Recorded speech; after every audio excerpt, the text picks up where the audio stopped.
Førjar og Norrland har spalt jevnt og Svengaskär i det. Vi setter inn her til Høgna og Jakobstov. Ja, nu det en liten halvannan timme siden at distren enda i mellom Førjar og Norrland. Det var en spennende dister her, og det er ikke hendt at Norrland kom fram om. Det var vi som lødde okken 8-1-0. Og vi har sett sammen noen brått, et hattarpunkt fra distren, og til det som Kai Johansen for å greie fra. Och det var långt i förra laget att det var avbändiga om att förska lige för att få ett gott urslit. Christian Lamhaug i Holst var en sundur och hever en runt mot för ett norrska Malnon. Och lag för en väldigt 20 första 45 minuter och jag helt var det snack om Malmö och Jonathan Evans till norr och hevet han Anton Frejas som var i förra halvleken. Men Jakob Mikkelsen och förska värjan för vart för att hans bollen inte för mål. Jag kommer kanske hej nog tämalt att stövna.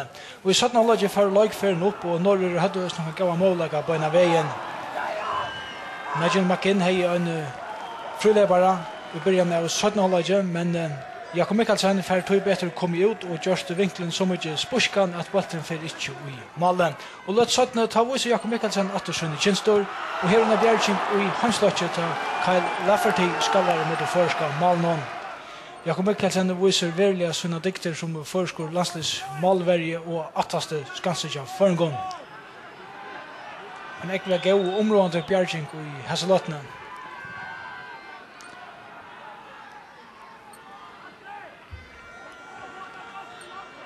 Jag tror att norr för långt fram av vattnet gav det plats till kontroll upp till Förngon och Förngon har ju gått all upp Christian Lamhaug i Holst. Lägger här Förjar 8-8-0 vi har en fråga målen. En ekvelig feien Christian Lamhaug i Holst og førskjer landslis lagare effektast her. Brian Kerr, ekvelig en velnøktor. Og tar jo 1900 var gått 2000 avskårene i røysen og gåen høyre av Svengaskär i det.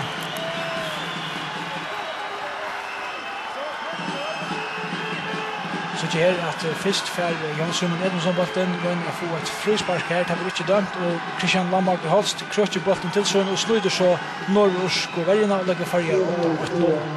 Så det kunde kanske vara dömt här Jonas Simon Edmundsson det här men det var inte dömt ganska två bättre än då. Och så rött mål. Så det är ännu en affär för som vinkeln formans runt om man men allagavel så hever han bollen och får sätta han i målet. Men Larsson Hälts är inte så öliga Longe Kyle Lafferty han ekvilian vanda Mitchell och lägger så bollen nu till ett skott och får så att bollen placerar bollen ekvilian väl och med stansen så får han ut förska målen. Men över en minut till någon alltså Kyle Lafferty han var den största hattan i motor till förska värden i det och till var kanske så uppenbart att det var just han som skorade i första målet. Men alltså 8-8 av Svengaskär i det med Förjar och Norrland och Stig Parst.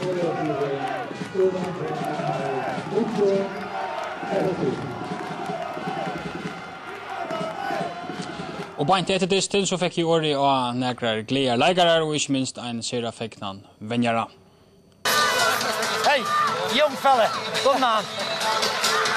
Congratulations on the result. Yeah, we might have won it really. You know, it was harsh to lose the goal. Defended with great organisation and desire and passion. And I'm very pleased. It's been tough group so far.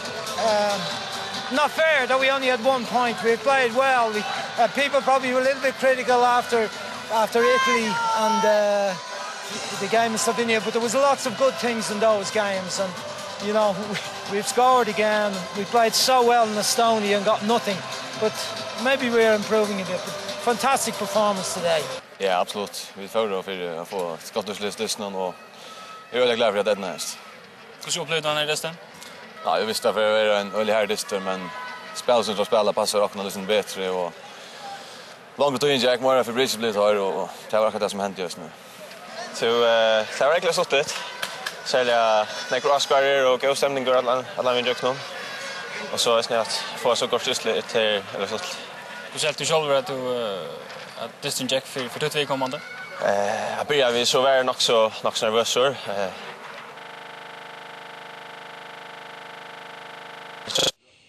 Ja, nu stäcker jag upp tjocken, men Oddbjørn Johansen, tog vi med sina disten her, og kvært det som rikkar i det som ikke rikkar der senest?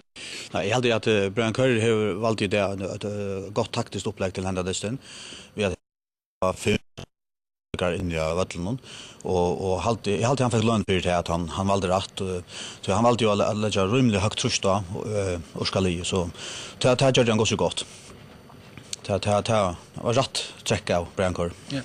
Hvordan står han tøtning heldig til at det her Ørstid de hever 4 førskan landstidsfotball, nå at han kan man kjenne en aldri del? Ja, nu tar 4 dyster, så han var dyster i Estland så sterklig herre att täpa. Och så vi kanske finns 2 eller 2 stora täpa. Så det betyder rättla neck för li att vi får stig på sjurus ner. Och ösne för vi är lotokna chakna att vi dröna eller vi alla tyna få stig och kvar under kapping så att vi kanske visa att vi öja vara vi i kapping ner. Så det är större tutning han vi. En liten comeback. Ja, det var faktiskt en uppröst för li chakna. Ja. Det var gott. Takk for det, Oddbjørn Johansen. Og her er svenska skærre til så som vi det her var for hesefyr. Atlaner.